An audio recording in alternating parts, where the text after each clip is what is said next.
My son-in-law handed me a printed list of conditions the first time I tried to babysit my granddaughter alone. I was standing in their entryway in Naperville with a bag of groceries. I'd brought the ingredients to make her the chicken noodle soup my wife used to make, the one my daughter had loved her whole life.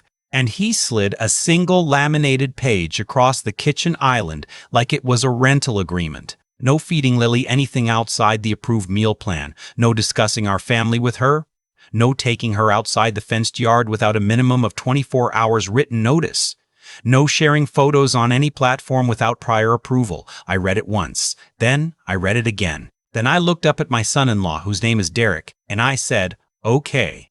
Because what else do you say when the man your daughter married hands you a document to govern how you love your grandchild? My daughter was in the next room.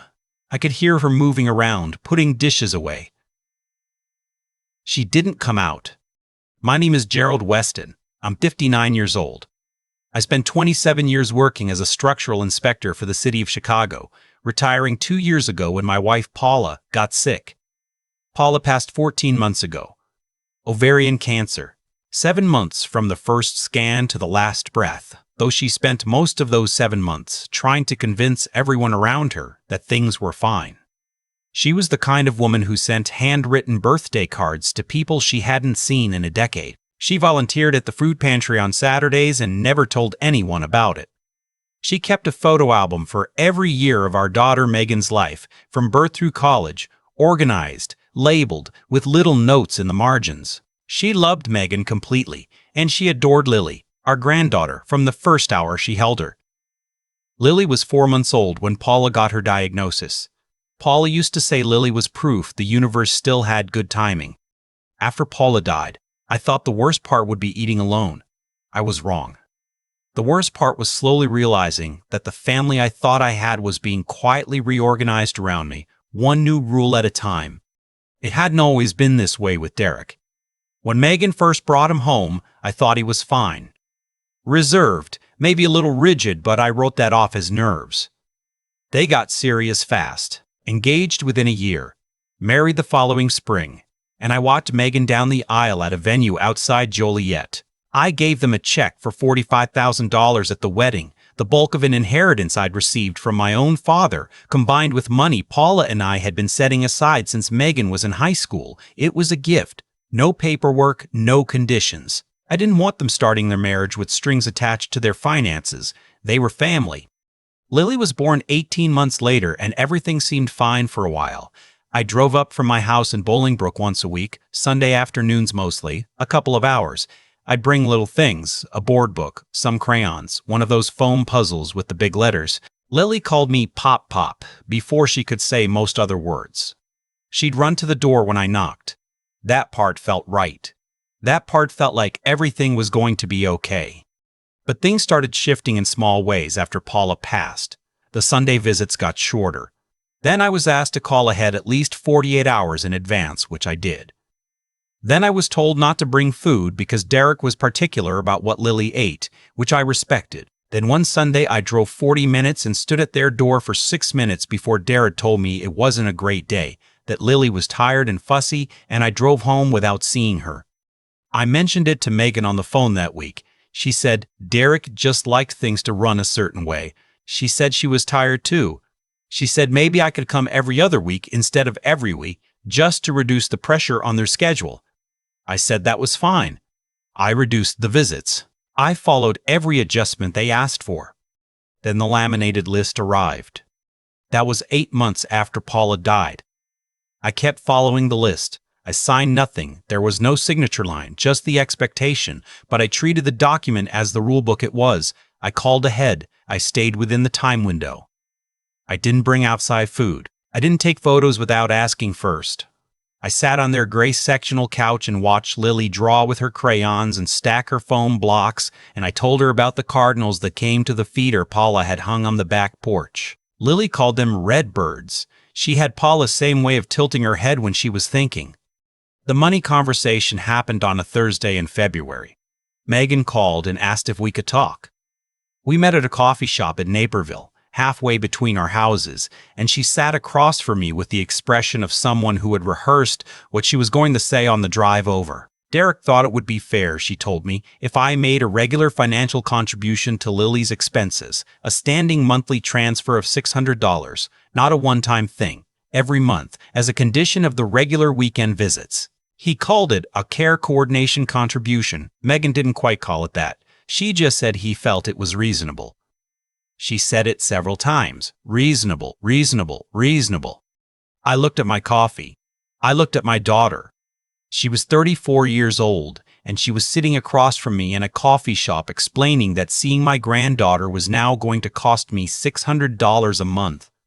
And I noticed something in the way she couldn't hold eye contact. Not anger. Not certainty. Something more like someone who had been told what to say and had said it and now needed it to be over. I told her I needed some time to think about it. She nodded like that was the right answer. I drove home on I-55 in the kind of quiet that has weight to it.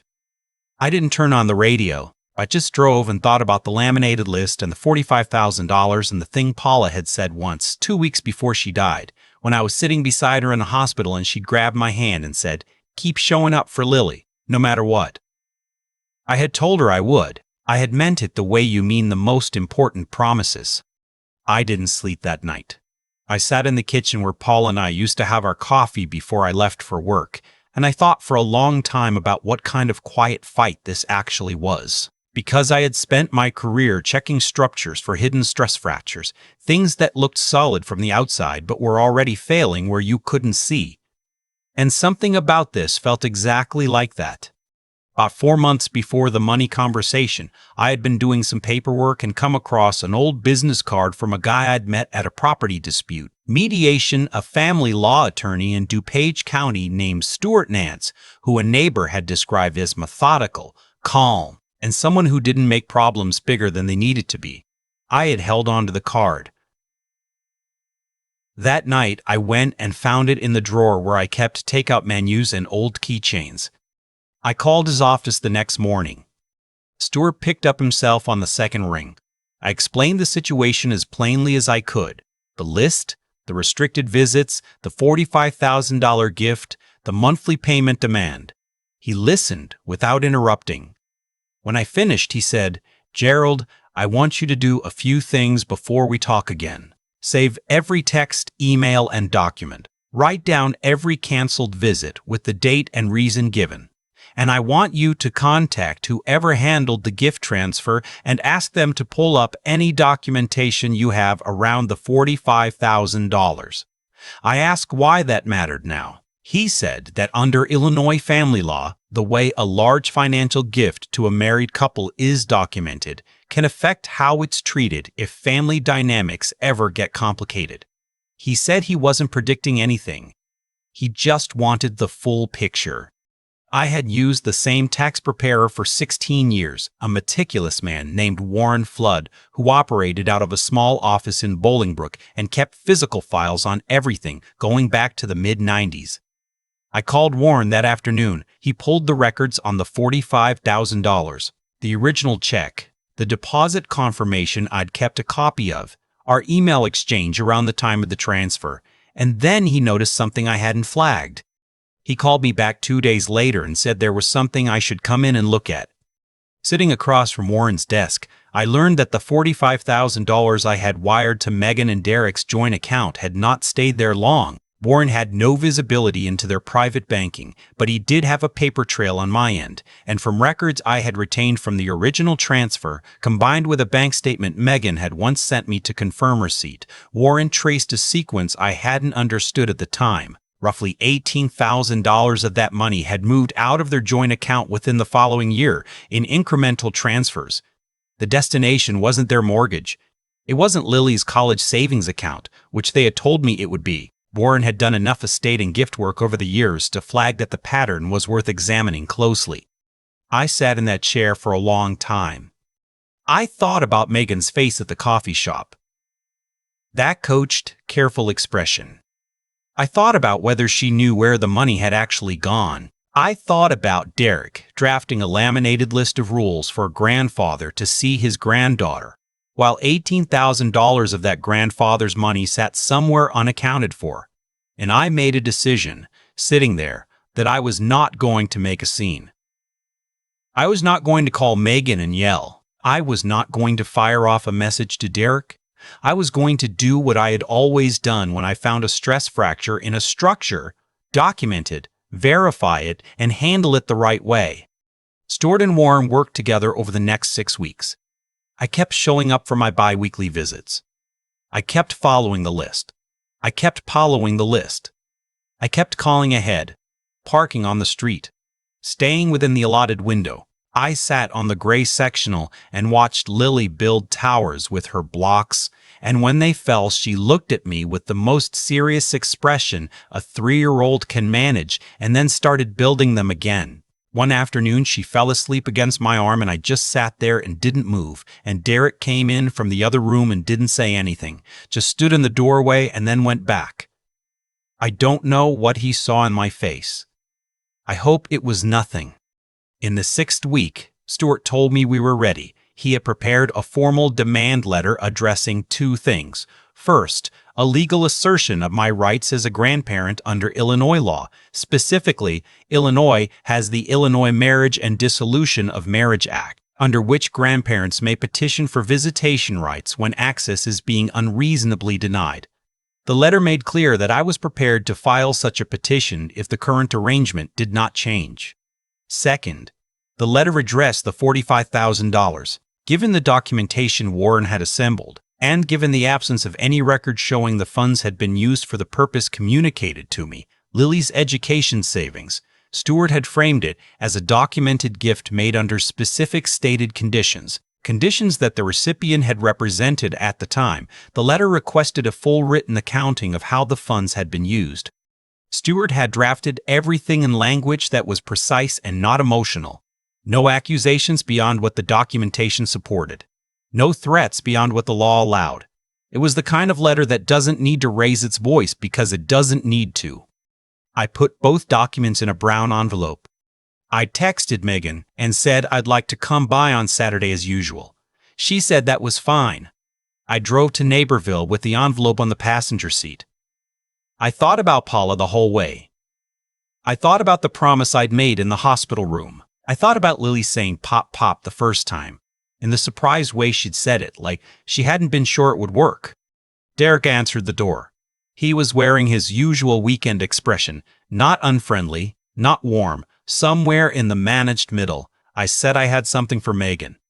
He started to say she was busy, and I said it would just take a moment. He went inside and came back with her. Megan looked at the envelope. Something moved across her face, fast, and then gone. I handed it to her. She opened it there at the door, Derek looking over her shoulder. She read the first page. I watched her get to the paragraph about grandparent visitation rights and read it twice. Then she got to the second document. She read slowly. She turned to the second page. She looked up at me. Dad, what is this? It's a letter from my attorney, I said, and a financial accounting request for my tax preparer.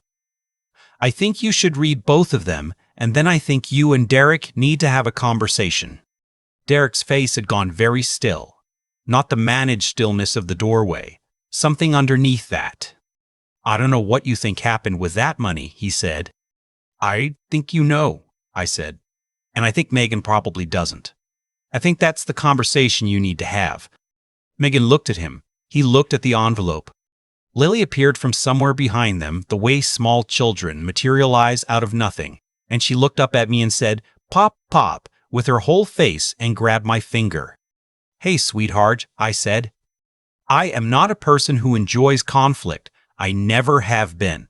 32 years of inspecting structures, and not once did I escalate a finding to the city before I was absolutely certain I had it right. I don't move fast. I don't make noise when I don't need to. But there is a difference between keeping the peace and accepting an arrangement that was wrong from the beginning, and I had spent 14 months confusing those two things. Megan called me that evening. She was crying. Not the performed kind, the kind that sounds like someone who has been holding it for a long time. She said she hadn't known about the transfers, that she had thought the money was in a joint savings account they were building for Lily, that Derek had handled most of their finances for the last 3 years and she had trusted him because she was exhausted and he seemed organized, and she hadn't asked enough questions. I believed her. I want to be careful about how I write this, because it is her marriage and her life, and not my story to tell in full. But I believed her. Over the following weeks and months, there were a lot of conversations, some of which included me, most of which did not. There was a separation.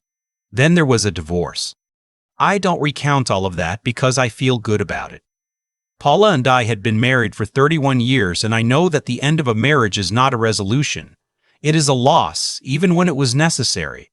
Megan is doing better now. Slowly. She moved closer to Bolingbrook, about 12 minutes from my house. Lily spends Saturday mornings with me most weeks. We go to the park near my neighborhood, the one with the creek, and Lily collects rocks along the edge of the water and organizes them by size, and I have learned to hold the ones she designates as important and not put them down until she says it's okay.